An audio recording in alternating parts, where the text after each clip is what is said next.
नमस्कार, स्वागत है। आज हम करेंगे हजारी प्रसाद द्विवेदी जी का निबंध मनुष्य ही साहित्य का लक्ष्य है। निबंध थोड़ा लंबा है तो इसको अलग अलग भागों में विभाजित करके मैं वीडियो बनाऊंगी। तो आज हम इसका भाग 1 देखेंगे जिसमें हम विस्तार से इस निबंध को जानेंगे। तो आइए देखते हैं। देखिए, यहाँ पर सबसे पहले बात करें तो द्विवेदी जी इस निबंध के बारे में क्या कहते हैं कि मनुष्य ही साहित्य का लक्ष्य है। यह निबंध इस विचार पर केंद्रित है कि साहित्य का एकमात्र उद्देश्य क्या है।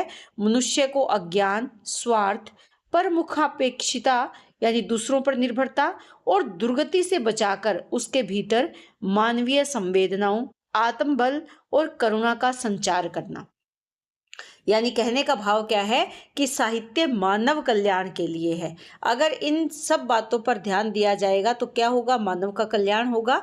तो साहित्य किसके लिए है? मानव के कल्याण के लिए है, न कि केवल भाषा के प्रदर्शन और मनोरंजन के लिए। यानी जब साहित्य की रचना की जाती है तो वो किसके लिए होना चाहिए? मानव के कल्याण को उद्देश्य में रखकर ही किसी भी साहित्य की रचना की जानी चाहिए। और यही केंद्रीय भाव इस निबंध में है। जो निबंध का नाम क्या है? मनुष्य ही साहित्य का लक्ष्य है। तो आइए विस्तार से इसको पढ़ते हैं। देखिए, यहाँ पर क्या कहते हैं, मैं साहित्य को मनुष्य की दृष्टि से देखने का पक्षपाती हूँ। यानी मानवीय दृष्टि से वो साहित्य को देखते हैं। जो वागजाल यानी वाणी का जो जाल फैलाते हैं वो मनुष्य को दुर्गति, हीनता और परमुखापेक्षिता से बचा न सके। परमुखापेक्षिता क्या होता है? दूसरों पर निर्भर रहने की जो आदत हो जाती है। पर यानी दूसरा, मुखों की ओर देखना, दूसरों के मुख की ओर देखना, दूसरे को ताकना, यानी अपने काम के लिए किसी और पर निर्भर रहना। जो उसकी आत्मा को तजोदीप्त न बना सके, जो उसके हृदय को पर दुख कातर और संवेदनशील न बना सके, उसे साहित्य कहने में मुझे संकोच होता है। यानी जिसमें, कहने का भाव क्या है, जिसमें मानवीयता के गुण ना हो, दूसरे के दुख से जो दुखी ना हो, दूसरे की आत्मा को जो दीप्त ना कर पाए, यानी जिसके मन में मानव के प्रति कोई संवेदनशीलता ना हो, उस साहित्य को मैं साहित्य कहने में संकोच करता हूँ। मैं अनुभव करता हूं कि हम लोग एक कठिन समय के भीतर से गुजर रहे हैं। आज नाना यानी अलग अलग भांति भांति के संकीर्ण स्वार्थों ने मनुष्य को कुछ ऐसा अंधा बना दिया है कि जाति, धर्म निर्विशेष मनुष्य के हित की बात सोचना असंभव सा हो गया है। निर्विशेष से अभिप्राय क्या है? जाति और धर्म से रहित मानव। यानी जो मानव है वो जाति और धर्म के आधार पर ही समाज का निर्माण किए जा रहा है। इसी के आधार पर राजनीति चल रही है, इसी के आधार पर सामाजिक व्यवस्था चल रही है। अपनी स्वार्थ सिद्धि के लिए लोगों ने इसको आधार बना लिया है। तो ये कहते हैं कि इनसे रहित मनुष्य के हित की बात सोचना अब असंभव सा लगता है। ऐसे लग रहा है कि किसी विकट दुर्भाग्य के इंगित यानी इशारे पर दलगत स्वार्थ से प्रेम ने मनुष्यता को दबोच लिया है। दलगत यानी अपने दल को ध्यान में रखते हुए स्वार्थ के भाव से प्रेम का जो भाव है, प्रेम ने मनुष्यता को दबोच लिया है। लेकिन ये प्रेम कौन सा है? स्वार्थ से युक्त है। दुनिया छोटे छोटे संकीर्ण स्वार्थों के आधार पर अनेक दलों में बट गई है, विभक्त हो गई है, विभाजित हो गई है। अपने दल से बाहर का आदमी संदेह की दृष्टि से देखा जाता है। और ये दल क्यों बनाए गए? अपने स्वार्थों की सिद्धि के लिए। उसके रोने गाने तक पर असदुद्देश्य का आरोप किया जाता है। यानी उद्देश्य से रहित, जिसका कोई अच्छा उद्देश्य ना हो, उसका आरोप लगाया जाता है। उसके तप और सत्यनिष्ठा का मजाक उड़ाया जाता है। उसके प्रत्येक त्याग और बलिदान के कार्य में भी चाल का संधान पाया जाता है। और अपने अपने दलों में ऐसा करने वाला सफल नेता भी मान लिया जाता है। यानी अपने अपने दल में जो चतुराई से काम ले वो सफल नेता है। परंतु मेरा विश्वास है कि ऐसा करने वाला आदमी सबसे पहले अपना ही अहित करता है। यानी अपने स्वार्थ के लिए दूसरों को आधार बनाकर जो काम किया जाता है, इससे क्या है? उसी का अहित होता है, उसी का नुकसान होता है। बड़े बड़े राष्ट्र नायक जब अपनी विराट अनुचरण वाहिनी, अनुचर क्या होता है? सेवक, वाहिनी यानी सेना या समूह कह सकते हैं, कि अपने सेवकों के समूह के साथ जब इस प्रकार का गंदा प्रचार करते हैं, कौन? जो बड़े बड़े राष्ट्र के नेता बने फिरते हैं, और वो अपनी विशाल सेवकों की सेना के साथ या विशाल सेवकों के समूह के साथ इस प्रकार का जब गंदा प्रचार करते हैं, कैसा? स्वार्थ से भरा हुआ।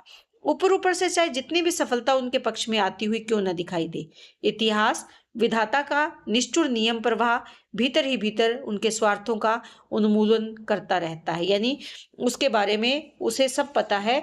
देखिए यहाँ पर विधाता की बात कर रही हैं कि इतिहास में अगर देखें तो उसको उसका अगर देखें तो ऐसे व्यक्ति का भीतर ही भीतर उसके स्वार्थों का क्या है, उन्मूलन करता है, यानी पूरी तरह से समाप्त करता रहता है।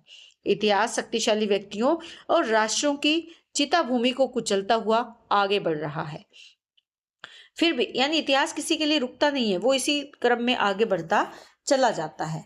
फिर भी गंदे तरीके सुधारे नहीं गए हैं, बल्कि उनको और भी कौशल पूर्ण यानी कुशलता से प्रभावशाली बनाया जाता रहा है। यानी जो गंदगी है, जो लोगों का स्वार्थीपन है, जो गंदा तरीका है दूसरों का लाभ उठाने का, उसमें बदलाव नहीं हुआ, बल्कि लोग उसमें और ज्यादा कुशल हो गए हैं, और ज्यादा प्रभावी तरीके से काम करने लगे हैं। जो लोग दृष्टा हैं यानी देखने वाले हैं, वह इस गलती को समझते तो हैं, पर उनकी बात मदमत व्यक्तियों की ऊंची गद्दियों तक नहीं पहुंच पाती। जो अपने अहंकार में मदमस्त है, उन व्यक्तियों की जो ऊंची गद्दियों पर बैठे हैं, उन तक उनकी बात नहीं पहुंची। जो इन बातों को समझते हैं, उनके विचारों से वो प्रभावित नहीं होते। संसार में अच्छी बात कहने वालों की कमी नहीं है, परंतु मनुष्य के सामाजिक संगठन में ही कहीं कुछ ऐसा बड़ा दोष है जो मनुष्य को अच्छी बात सुनने और समझने से रोक रहा है। यानी हमारे आसपास के लोग ही हमें सच्चाई देखना नहीं देना चाहते, उस मार्ग पर नहीं जाने देना चाहते जो उसके लिए सही है। आज की सबसे बड़ी समस्या यह नहीं कि अच्छी बात कैसे कही जाए, बल्कि यह है कि अच्छी बात को सुनने और मानने के लिए मनुष्य को तैयार कैसे किया जाए, क्योंकि मानव अच्छी बात ना तो सुनने को तैयार है और ना ही उसे समझने को तैयार है। इसीलिए साहित्यकार आज केवल कल्पना विलासी बनकर नहीं रह सकता, यानी कल्पना के बल पर ही साहित्य की रचना नहीं कर सकता। शताब्दियों का दीर्घ अनुभव, यानी जो लंबा उसका अनुभव रहा है वर्षों का, वह यह बताता है कि उत्तम साहित्य की सृष्टि करना ही सबसे बड़ी बात नहीं है, कि एक अच्छा साहित्य की रचना करना कोई बड़ी बात नहीं, बल्कि संपूर्ण समाज को इस प्रकार सचेतन बना देना परम आवश्यक है जो उस उत्तम रचना को अपने जीवन में उतार सके। साहित्यकार का क्या कर्तव्य है कि ऐसी रचना निर्मित करे, ये ऐसी रचना, ऐसा साहित्य समाज को दे कि समाज उसे अपने जीवन में उतार ले। साहित्यिक सभाएं यह कार्य कर सकती है, संपूर्ण जन समाज को उत्तम साहित्य सुनाने का माध्यम बना सकती है, यानी साहित्यिक सभाओं के माध्यम से ये काम हो सकता है। इस विशाल देश में शिक्षा की मात्रा बहुत ही कम है। जिन देशों में शिक्षा की समस्या हल हो चुकी है, उनके साहित्यिकों की अपेक्षा यहाँ के साहित्यिकों की जिम्मेदारी कहीं ज्यादा है। यानी जहाँ शिक्षा की जो समस्याएं थी वो खत्म हो गई है, उनसे प्रेरित होकर हमारे यहाँ के साहित्यकारों को अपनी जिम्मेदारी समझनी चाहिए। शिक्षा के विकास के लिए उन्हें कार्य करना चाहिए। फिर हमने जिस भाषा के साहित्य भंडार को भरने का व्रत लिया है, किस भाषा के? अपनी भाषा हिंदी भाषा के साहित्य के भंडार को भरने का व्रत लिया है, यानी संकल्प लिया है, उसका महत्व और भी ज्यादा है, अधिक है। वह भारतवर्ष के केंद्रीय प्रदेशों की भाषा है। कई करोड़ आदमियों की ज्ञान पिपासा, यानी ज्ञान प्राप्ति की जो प्यास है, इच्छा है, लगन है, उसे शांत करती है। इसीलिए उसे संपूर्ण ज्ञान विज्ञान का वाहन बनाना है, यानी संपूर्ण ज्ञान विज्ञान हमारी अपनी भाषा में होना चाहिए। हम लोग जब हिंदी की सेवा करने की बात सोचते हैं तो प्रायः ये भूल जाते हैं कि ये लाक्षणिक प्रयोग है, यानी हम ये लाक्षणिक बात कर रहे हैं। हिंदी की सेवा का अर्थ केवल भाषा की सेवा नहीं, बल्कि उस मानव समाज की सेवा है जिसके विचारों के आदान प्रदान का माध्यम क्या है? हिंदी है। मनुष्य ही बड़ी चीज है, भाषा उसी की सेवा के लिए है। यानी हमें केवल भाषा को नहीं संजोना, हमें उस समाज को संजोना है, उस समाज को आगे लेकर जाना है जो इस भाषा का इस्तेमाल करता है। साहित्य सृष्टि का भी यही अर्थ है। जो साहित्य अपने आप के लिए लिखा जाता है उसकी क्या कीमत है मैं नहीं कह सकता, परंतु जो साहित्य मनुष्य समाज को रोग शोक, दारिद्र्य यानी गरीबी, अज्ञान, परमुखापेक्षिता, से बचाकर उसमें आत्मबल का संचार करता है, वह निश्चय ही अक्षय निधि है, कभी ना समाप्त होने वाला खजाना है। यानी अपने सुख के लिए जो साहित्य लिखा जाता है उसकी क्या कीमत है ये लेखक नहीं बताना चाहते। ये कहते हैं कि उसके बारे में मैं कुछ नहीं कह सकता, लेकिन जो साहित्य समाज के सुख के लिए लिखा जाता है, वो समाज के रोग शोक को नष्ट करे, उसके दारिद्र्य अज्ञानता को दूर करे, दूसरों पर निर्भर रहने की उसकी प्रवृत्ति को खत्म करे, उसमें आत्मबल के भाव को बढ़ाए, वो निश्चय ही समाज के लिए अमूल्य खजाना है। उसी महत्वपूर्ण साहित्य को हम अपनी भाषा में ले आना चाहते हैं। मैं मनुष्य की इस अतुलनीय शक्ति पर विश्वास करता हूँ कि हम अपनी भाषा और साहित्य के द्वारा इस विषम परिस्थिति को बदल सकेंगे। वो कहते हैं कि साहित्य ही इन परिस्थितियों में बदलाव ला सकता है, परंतु हमें सावधानी से सोचना होगा कि हिंदी बोलने वाला जन समुदाय क्या वस्तु है और वास्तव में वह परिस्थिति क्या है, उसे हम बदलना चाहते हैं। काल्पनिक प्रेत को घूंसा मारना बुद्धिमानी का काम नहीं, यानी केवल कल्पना में रहना कोई बुद्धिमानी का काम नहीं। नगरों और गांवों में फैला हुआ सैकड़ों जातियों और संप्रदायों में विभक्त यानी विभाजित या बटा हुआ अशिक्षा, दारिद्र्य और रोग से पीड़ित मानव समाज आपके सामने उपस्थित है।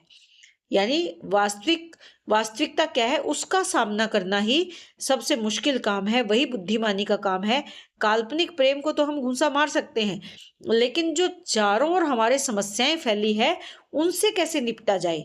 भाषा और साहित्य की समस्या वस्तुतः उन्हीं की समस्या है। क्यों ये इतने दीन दलित हैं, इतने गरीब हैं।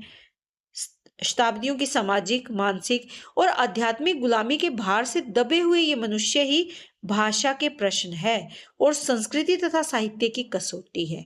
यानी संस्कृति और साहित्य को किस कसौटी पर कसा जाए, इस मानवता की कसौटी पर कसा जाए।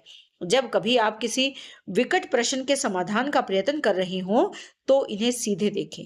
अमेरिका में या जापान में ये समस्याएं कैसे हल हुई है यह कम सोचे, किंतु असल में ये है क्या और किस या किन कारणों से ये ऐसे हो गए हैं, इसी के बारे में ज्यादा अधिक सोचे। यानी इन समस्याओं की वास्तविक जड़ क्या है उसके बारे में हम विचार करें। बड़े बड़े विचारकों ने इस देश के जन समुदाय के अध्ययन का प्रयत्न किया, अब भी कर रहे हैं, पर यह अध्ययन या तो इन्हें अच्छी प्रजा बनाने के उद्देश्य से किए गए हैं या वैज्ञानिक कुतूहल निवारण के उद्देश्य से। यानी या तो लोगों को अच्छी प्रजा कैसे बनाया जाए इस उद्देश्य से किए जा रहे हैं, या विज्ञान के आधार पर किए जा रहे हैं। यानी विज्ञान के आधार पर जो हमारे भीतर कुतूहल, एक जिज्ञासा होती है, उसको पूर्ण करने के उद्देश्य से किए जा रहे हैं। इनको इस दृष्टि से देखना भी बाकी है कि मनुष्य कैसे बनाए जाएं। हमारी भाषा, हमारा साहित्य, हमारी राजनीति, सब कुछ का उद्देश्य यही हो सकता है कि इनको दुर्गतियों से बचाकर किस प्रकार मनुष्यता के आसन पर बैठाया जाए। हमारा ये देश जाति भेद का देश है। करोड़ों मनुष्य अकारण अपमान के शिकार है। निरंतर दुर्व्यवहार पाते रहने के कारण उनके अपने मन में हीनता की गांठ पड़ गई है। यदि समाज उनके साथ कैसा व्यवहार करता है, अच्छा व्यवहार नहीं करता, जाति भेद के आधार पर जब बुरा व्यवहार होता है तो वो अपने आप को हीन समझने लगते हैं और ये भाव उनके मन में गांठ की तरह पड़ गया है। यह गांठ जब तक नहीं निकल पा जाती तब तक भारतवर्ष की आत्मा सुखी नहीं रह सकती। कर्म का फल मिलता ही है, इससे बचने का उपाय नहीं। जिन लोगों को अकारण अपमान के बंधन में डालकर हमने अपमानित किया, वे लोग सारे संसार में हमारे अपमान के कारण बने हैं। यानी सारे संसार में उन्हीं के कारण हमें भी अपमान सहन करना पड़ा है। हमें सावधानी से उनकी वर्तमान अवस्था का कारण खोजना होगा। ये अनादिकाल से हीन नहीं समझे जाते रहे हैं। नाना यानी अलग अलग प्रकार की ऐतिहासिक, सामाजिक, राजनीतिक और आर्थिक कारण परंपरा के भीतर से गुजरकर भारतवर्ष की सैकड़ों जातियों वाला समाज तैयार हुआ।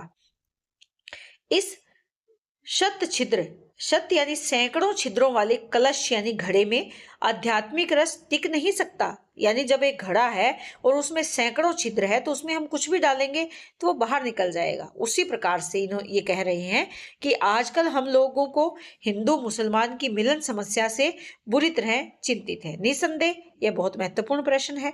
इस महान प्रश्न ने हमारे समस्त जीवन को गंभीरता पूर्वक विचार करने के लिए चुनौती दी है। हम अपनी भाषा के क्षेत्र में इस कठिन समस्या से हतबुद्धि हो रहे हैं, हताश हो रहे हैं। हमारे बड़े बड़े विचारकों ने प्रत्येक क्षेत्र में सुलह करने का व्रत लिया है, परंतु मुझे ऐसे लगता है कि इससे भी कठोर समस्या का सामना हमें हिंदू हिंदू मिलन के लिए ही करना है। अशांति के चिन्ह अभी भी प्रकट होने लगे हैं। जब हम भाषा या साहित्य विषय किसी प्रश्न का समाधान करने बैठे तो केवल वर्तमान पर दृष्टि निबद्ध रखने से हम धोखा खा सकते हैं। यानी केवल वर्तमान के बारे में हम ना सोचे, बल्कि गूढ़ तरीके से हमें इस समस्या पर विचार करना होगा। केवल हिंदू मुसलमान ही नहीं, बल्कि हिंदू हिंदू के बीच में जो समस्याएं चल रही है उस पर भी विचार करना होगा। मुझे अपनी बुद्धि या दीर्घदर्शिता यानी दूर तक देखने की जो शक्ति है उसका गर्व नहीं, लेकिन जो कुछ अनुभव करता हूं उसे ईमानदारी से प्रकट करने से शायद कुछ लाभ हो जाए। इसी आशा से ये बातें कह रहा हूं। सैकड़ों व्यर्थ कल्पनाओं की भांति ये अनंत वायुमंडल में विलीन हो जाएंगी। जैसे अनेक कल्पनाएं चारों तरफ बिखर जाती है, समाप्त हो जाती है, उसी प्रकार ये भी इस अनंत वायुमंडल में विलीन हो जाएगी। मुझे ऐसे लगता है जो जो हमारे देशवासियों में आत्म चेतना का संचार होता जाएगा, वैसे वैसे त्यों त्यों हिंदू समाज की भीतरी समस्याएं उग्र रूप धारण करती जाएंगी। राजनीतिक बंधनों के दूर होते ही हमारी मानसिक या आध्यात्मिक गुलामी का बंधन और भी कठोर प्रतीत होता है या होगा। 200 वर्षों की राजनीतिक गुलामी को तोड़ने में हमें जितना प्रयास करना पड़ा है उससे कहीं अधिक अधिक प्रयास करना पड़ेगा इस सहस्त्राधिक वर्षों, सहस्त्राधिक से अभिप्राय यहाँ पर क्या है, हजारों हजारों से अधिक वर्षों की सामाजिक और आध्यात्मिक गुलामी की जंजीरों को तोड़ने में। यानी जो हम सामाजिक और आध्यात्मिक रूप से गुलाम हो गए हैं उसको तोड़ना बहुत कठिन है, क्योंकि ये सहस्राधिक यानी हजारों वर्षों से भी पहले के ये विचार है, पहले की ये गुलामी है। कवि ने बहुत पहले समाधान किया है। जिसे तुमने नीचे फेंक रखा है वह तुम्हें नीचे से जकड़कर बांध लेगा, जिसे पीछे डाल रखा है वह पीछे से खींचेगा। अज्ञान के अंधकार की आड़ में जिसे तुमने ढक रखा है वह तुम्हारे समस्त मंगल को ढककर घोर व्यवधान की सृष्टि करेगा, बाधा उत्पन्न करेगा। हे मेरे दुर्भाग्यग्रस्त देश, अपमान में तुम्हें समस्त अपमानितों के समान होना पड़ेगा। तो ये कवि के विचार यहाँ पर व्यक्त किए हैं कि अगर देश की दुर्गति के पीछे कोई है तो वो हम स्वयं हैं, जो उसे तुच्छ समझते हैं, या क्या कहते हैं यहाँ पर संबोधन कर रहे हैं अपने ही देश को कि हे मेरे दुर्भाग्यगत देश, अपमान में तुम्हें समस्त अपमानितों के समान ही होना पड़ेगा। जैसे औरों का अपमान है उसी प्रकार तुम्हें भी इसका सामना करना होगा। शताब्दियों के विकट अपमान की प्रतिक्रिया कठोर होगी, उसके लिए हमें तैयार होना होगा। मुझे ऐसे लगता है कि जब भाषा और साहित्य के मसले पर विचार किया जाता है तो इस तथ्य को बिल्कुल भुला दिया जाता है। हिंदुओं को अपनी भीतरी समस्याएं भी हैं, और उन भीतरी समस्याओं के लिए जो विचार विनिमय यानी विचारों का आदान प्रदान हुए हैं या हो रहे हैं वे नाना कारणों से संस्कृत साहित्य से अधिक प्रभावित हैं। यानी अलग अलग कारण है कि वो संस्कृत साहित्य से प्रभावित हैं। वे किसी के प्रति घृणा या अदूरदर्शिता के कारण नहीं हुए हैं। यानी जो विचार विनिमय हो रहे हैं वो किसी की नफरत का या अदूरदर्शिता का परिणाम नहीं है, बल्कि अलग अलग कारण है संस्कृत साहित्य से अधिक प्रभावित होने के। छोटी कही जाने वाली जातियों में ऊपर उठने की आकांक्षा स्वाभाविक है। यानी जिनको हम निम्न मानते हैं वो जातियां ऊपर उठने की इच्छा रखती है, और ये स्वाभाविक भी है। और उनके लिए उनका संस्कृत साहित्य की ओर झुकना भी अस्वाभाविक नहीं है, क्योंकि संस्कृत साहित्य पर ब्राह्मण आधिपत्य माना गया है, ब्राह्मण को उच्च जाति स्वीकार किया गया है, या उच्च स्तर पर शिक्षा भी संस्कृत साहित्य में ली जा रही है। तो ऐसे में निम्न जातियों के लोगों का ये प्रयास है कि वो संस्कृत साहित्य से जुड़े, ताकि वो उनके बराबर आ सके जो कि अपने आप को ऊंचा समझते हैं। तो ये अस्वाभाविक भी नहीं है। यदि संस्कृत बहुल भाषा के व्यवहार और समस्त जातियों के ब्राह्मण या क्षत्रिय कहे जाने से 7 करोड़ आदमियों में अपने को हीन समझने की जो मनोवृत्ति है वो कुछ कम होती है, तो ऐसा करना वांछनीय है या नहीं, यह मैं देश के नेताओं के विचारों के लिए छोड़ता हूँ। यानी अपने स्तर को ऊपर उठाना क्या आवश्यक है या नहीं, इस पर देश के नेता विचार करें। एक जमाना था जब भाषा विज्ञान और नृतत्व शास्त्र की घनिष्ठ मैत्री में, नृतत्व शास्त्र से अभिप्राय यहाँ पर क्या है, मानव के तत्वों का अध्ययन करना, या मानव की उत्पत्ति, उसका विकास, उसकी संस्कृति कैसी थी, उसका समाज कैसा है, उसका वैज्ञानिक अध्ययन करना नृतत्व शास्त्र के अंतर्गत आता है। तो भाषा विज्ञान और मानव के बारे में जानना या मानव के तत्वों का अध्ययन करना, इन दोनों ही विषयों में घनिष्ठ मैत्री में विश्वास किया जाता था। माना जाता था कि भाषा से नस्ल की पहचान होती है, परंतु शीघ्र ये भ्रम टूट गया। देखा गया कि दोनों शास्त्र एक दूसरे के विरुद्ध गवाही देते हैं। भारतवर्ष भाषा विज्ञान और नृतत्व शास्त्र के कलह का सबसे बड़ा अखाड़ा सिद्ध हुआ। यानी मानव का विकास कैसे हुआ, विकास के साथ भाषा कौन सी थी, किस भाषा को सर्वप्रथम भाषा स्वीकार की जाए, किस काल में किस भाषा को ज्यादा महत्व दिया जाए, तो यहाँ पर क्या है, खींचतान होने लगी। वर्तमान हिंदू समाज में एक दो नहीं बल्कि दर्जनों ऐसी जातियां हैं जो अपनी मूल भाषाएं भूल चुकी हैं और आर्य भाषा बोलती है। ब्राह्मण प्रधान धर्म ने जातियों का कुछ इस प्रकार स्तर विभाग स्वीकार किया कि निम्न श्रेणी की जाति हमेशा अवसर पाने पर ऊंचे स्तर में जाने का प्रयत्न करती है। इस देश में जाने किस अनादिकाल से संस्कृत भाषा का प्राधान्य स्वीकार कर लिया गया। तो यहाँ कहते हैं कि जो समाज हमारा कैसा रहा, इतिहास में अगर देखें तो ब्राह्मण प्रधान समाज रहा। ऐसे में जो जातियां निम्न समझी जाती थी वो इस अवसर का तलाश करती हैं कि किस प्रकार से हम उच्च क्षेत्र में या ऊंचे स्तर के गिने जाएं। प्रत्येक नस्ल और फिरके के लोग अपनी भाषा को संस्कृत श्रेणी की भाषा से बदलते रहे हैं।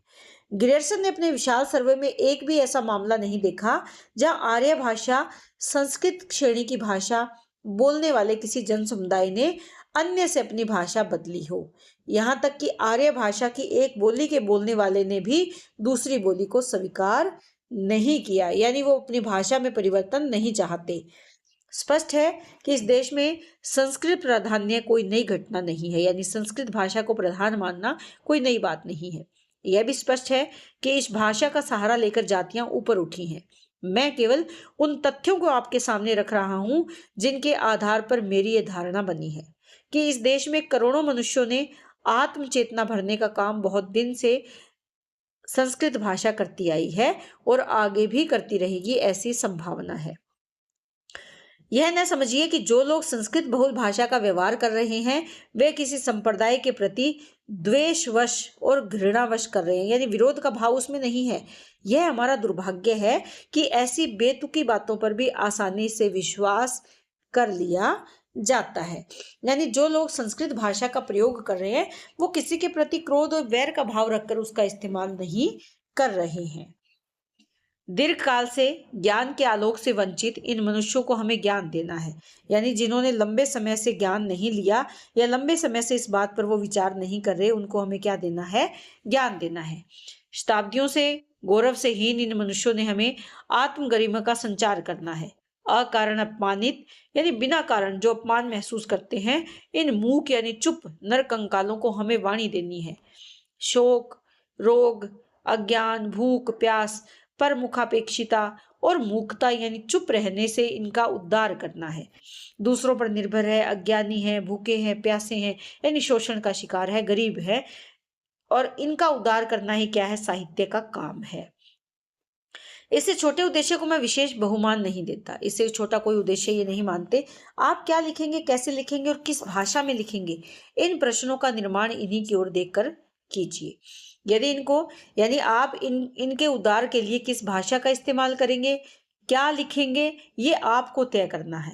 यदि इनको मनुष्यता के ऊंचे आसन पर आप नहीं बिठा सकते तो साहित्यिक भी नहीं कहे जा सकते। ये साहित्यकारों को संबोधित कर रहे हैं कि अगर आप अपने लेखन से इनका उद्धार नहीं कर सकते तो आप साहित्यकारों की श्रेणी में नहीं आते।